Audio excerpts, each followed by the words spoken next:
السلام علیکم ورحمۃ اللہ وبرکاتہ۔ آپ تمام لوگوں کا المرتضیٰ انسٹیٹیوٹ میں استقبال ہے۔ اس سے پہلے ہم لوگوں نے سید محمد محسن کے بارے میں پڑھا، آج ان کا افسانہ فرار پڑھنے جا رہے ہیں۔ یہ نفسیاتی کہانی ہے، یہ افسانہ ہے کہانی۔ محمود، ماں کی کرخت آواز محمود کے کان میں گونج گئی۔ کرخت مانے سخت آواز۔ وہ بازو کے کمرے میں حساب بنا رہا تھا، حساب کی کاپی سمیٹے بغیر اٹھ کھڑا ہوا۔ اس کا نام خطرہ کی گھنٹی کی طرح اس کے کان میں بج رہا تھا۔ وہ بھاگا ہوا ماں کے پاس آیا۔ اس کی ماں کا فربہ جسم، فربہ مانے موٹا جسم، غصے سے کانپ رہا تھا، جیسے تند ہوا میں برگد کا درخت ڈول رہا ہو۔ یعنی تند مانے بہت تیز ہوا جو چلتی ہے، اور برگد کا جو پیڑ ہے اس کی طرف ان کی ماں کا تشبیہ دی ہے۔ ماں کی ابھری ہوئی آنکھیں، لال انگارا سا چہرہ، پھیلی ہوئی گردن دیکھ کر سہم گیا۔ گویا منظر اس کے لیے نیا نہیں تھا۔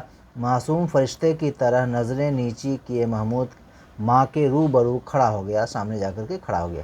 یہ منفعلانہ انداز آنے والی آفت کے مقابلے میں اس کا تنہا ہتھیار تھا۔ بلا انہیں باہر سے، محمود کی ماں نے گرجتے ہوئے کہا۔ آپ کو بلا رہی ہے، محمود نے رکتے رکتے کہا۔ مجھ سے کیا کام ہے؟ غصہ میں ہے تو ہوا کرے، انہیں تو ہر وقت غصے ہی چڑھا رہتا ہے۔ اچھا چلو آتا ہوں، اس کے باپ نے کرسی سے اٹھتے ہوئے کمزور آواز میں کہا۔ محمود کے باپ کو دیکھ کر اس کی ماں اور بلند آواز میں گرجنے لگی۔ تم نے میری مٹی پلید کر ڈالی، نوج اس دن کو جب میرے باپ نے تمہارے ساتھ میری شادی کی۔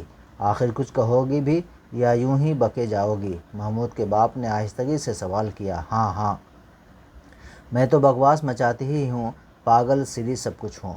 ارے بھائی، میں کب تم کو پاگل کہہ رہا ہوں؟ اپنے منہ جو چاہو کہہ لو۔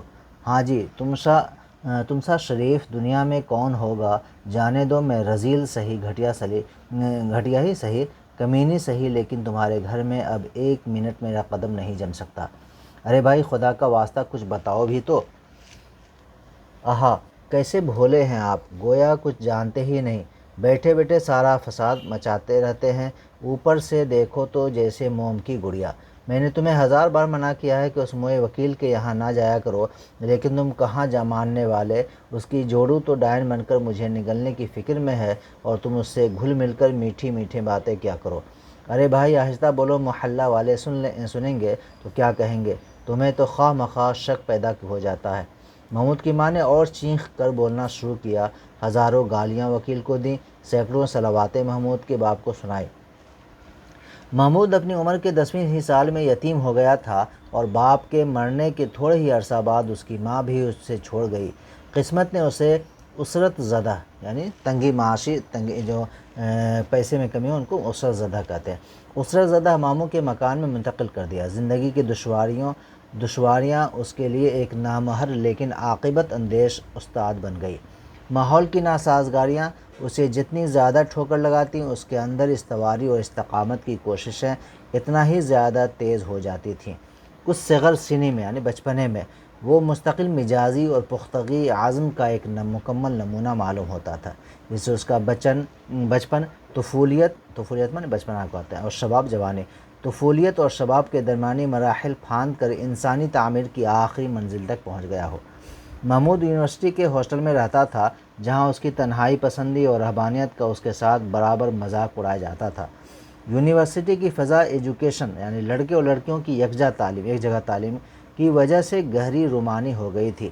محمود کے ساتھ ہی کمال جادو بیانی اور گرم جوشی کے ساتھ ان فردوسی مناظر کی تصویریں اس کے آگے کھینچتے، محمود کی طبیعت میں بھی گدگدی سی پیدا ہو جاتی۔ یار، تمہارے سینے میں دل نہیں، لکڑی کا ٹکڑا ہے جس پر بجلی تک کا اثر نہیں ہوتا۔ کل کلاس میں خالدہ کس طرح نظریں بچا بچا کر تمہیں تک رہی تھی، کاش وہ اس طرح مجھے دیکھتی ہوتی۔ یقین مانو میں اپنا کلیجہ نکال کر رکھ دیا ہوتا۔ عظیم نے اپنے خاص اور پرجوش انداز میں کہا۔ خیر، مذاق وغیرہ ختم کرو، بیچاری معصوم لڑکی جو تم اس وقت ایک قسم کی تہمت لگاتے ہو، یہ تو نامناسب بات ہے۔ تہمت کیسی؟ ہم انہیں گھورتے رہتے ہیں اور بیچاریاں ہمیں تکنے سے بھی رہیں۔ اور بھائی، تمہیں تو اپنا مول معلوم نہیں۔ کاش میرے اندر تمہاری شکل و صورت ہوتی، میری زندگی ایک مستقل رومانی ہوتی۔ رومان، عظیم نے سینہ تانتے ہوئے کہا۔ آج شام کو نمائش آؤ تو تمہیں دکھلاؤں کہ یاران نکتہ داں کے لیے کیسی صلاح عام ہے۔ میں تمہارے کہنے پر آج شام کو نمائش جاؤں گا۔ نمائش جیسے پہلے لگتا تھا، مارکیٹ وغیرہ لگتا تھا، میلہ وغیرہ لگتا تھا، اس کو نمائش کہتے ہیں۔ میں تمہارے کہنے پر آج نمائش کو جاؤں گا، پھر وہاں سے کسی ریسٹوران میں چلنا، لیتے آنا اپنے کسی ماہ پارہ کو، وہ بھی میری استقامت آزما لے گی۔ واقعی چلو گے یا صرف آن میں بول رہے ہو؟ عظیم نے محمود کے چہرہ پر نظریں جماتے ہوئے سوال کیا۔ محمود کسی دعوے کے بعد قدم پیچھے ہٹانا جانتا ہی نہیں۔ محمود نے فاتحانہ انداز میں جواب دیا۔ عظیم تو محمود سے وعدہ لے کر چلا گیا، لیکن محمود ایک عجیب تاثراتی کشاکش میں مبتلا ہو گیا، جیسے کوئی کسی گناہ کے ارتکاب کا ارادہ کر کے پچھتانے لگا ہو، اور نتائج کے موہوم لیکن ہوش ربا تصورات و کیفیات کے سانچہ میں ڈھل کر اس کی روح میں پیوست ہو رہے ہو۔ محمود کی انگلیاں غیر اضطراری طور پر رہ کر اس کی نبض ٹٹولنے لگتی ہے، جیسے اسے بخار سا احساس ہوتا ہے۔ انسان جب بخار آتا ہے نا تو یہ جو ہے نا، اس کو ناپنے لگتا ہے کہ بخار تو کہیں نہیں آ رہا، اس کو اسی کا تذکرہ کر رہے ہیں۔ نبض ٹٹولنے لگتی ہے جیسے اسے بخار سا احساس ہو رہا ہے۔ اس کے دل میں غیر معمولی وحشتناک دیوانگی کی کیفیت محسوس ہو رہی تھی، جیسے کوئی رات کے سناٹے میں کھلے میدان سے خوف کھانے لگتا۔ اسے غیر معمولی اضمحلال اور خستگی کا کوئی سبب محمود کی سمجھ میں نہ آتا تھا۔ وہ ہاسٹل سے باہر نکلا اور قدم تیز کرتا ہوا نمائش کو روانہ ہوا۔ کافی دور پہنچ چکنے کے بعد اسے احساس ہوا کہ وہ غلط راستے پر لگ گیا ہے۔ اسے اپنی اس بھول پر حیرت سی ہو رہی تھی۔ اس کے پاؤں سرد ہو گئے اور وہ دیر تک اسی جگہ مہوت کھڑا رہا۔ اسے سکتہ سا ہو گیا۔ جب وہ نمائش کے لیے نکلا تھا، کبھی ہم لوگ ساتھ ہوتا ہے نا کہ انسان جانا ہوتا ہے کہیں اور آگے نکل جاتا ہے، ہم کو تو وہاں جگہ تھا، ویسے ہی محمود کے ساتھ ہوا۔ وہ اس کشمکش میں تھا اور وہ راستے پہ نکلا، مگر وہ نمائش کی جگہ جانے کے بجائے اور دوسری جگہ چلا گیا اور بہت لیٹ ہو جاتا، اسی لیے وہاں پہ اس نے اپنی کیفیت کو بیان کیا۔ اسی جگہ محمود کھڑا رہا، جیسے اسے سختہ سا ہو گیا۔ اب نمائش جانا بالکل بے سود ہے، اس نے کہا۔ عظیم انتظار کر کے کہیں اور جا چکا ہوگا اور اپنے کمرہ کی طرف لوٹ آیا۔ کرسی پر بیٹھ کر اس خود فراموشی کا جائزہ لینے لگا۔ آخر اسے کیا ہو گیا تھا؟ اس کے سمجھ میں کچھ نہ آتا تھا۔ اپنی خود اعتمادی پر یہ کاری ضرب کئی دنوں تک محمود کے دماغ میں الجھنیں پیدا کرتی رہی۔ گو عظیم نے اس سے طبیعت کی خرابی کا عذر پیش کر دیا، جسے عظیم نے بہانہ سازی کہہ کر ٹال بھی دیا۔ یونیورسٹی کے تعلیم کے بعد مقابلہ کے امتحان میں شامل ہوا اور اسے ڈپٹی کلیکٹری مل گئی۔ نسبتیں اس کی تعلیم کے وقت ہی اسے آتی تھیں، اب بڑے بڑے گھرانوں سے پیام آنے لگا۔ اس نے امتحان پاس کیا اور ڈپٹی کلیکٹر بن گیا، اور ڈپٹی کلیکٹر بن جانے کے بعد بہت زیادہ رشتہ آنے، نسبت مانے رشتہ آنے لگا۔ ایک دن محمود گھر سے واپس آیا تو گھر کی ویرانی اسے کاٹتی ہوئی سی محسوس ہوئی۔ اسے اپنی زندگی حیات کی ایک بے روح نقل نظر آنے لگی۔ گھر کے سناٹے میں دیوار سے لگی ٹک ٹک کرتی ہوئی گھڑی اس کے دماغ پر ٹھوکریں سی مارنے لگی۔ گھڑی کا پنڈولم اسے اپنی ذات کا مرقع معلوم ہونے لگا۔ ویسا ہی ایک طریقہ اور رنگ پر حرکت کرتا ہوا وہ کب تک مشین کے پرزوں کی طرح زندگی گزارتا ہوگا۔ پنڈولم پیسے والی گھڑی آتی تھی نا، جو اس میں صرف گھنٹہ ہلتا رہتا تھا، اسی کو پنڈولم کہتے ہیں۔ وہ اپنی ذات کو لگ رہا تھا وہ پنڈولم کی طرح ہے، وہ خالی لٹک رہا ہے۔ اسی نے سوچا اور فیصلہ کر لیا کہ وہ بہت جلد شادی کر کے زندگی کی کیف معابیوں سے ہمکنار ہو کر رہے گا۔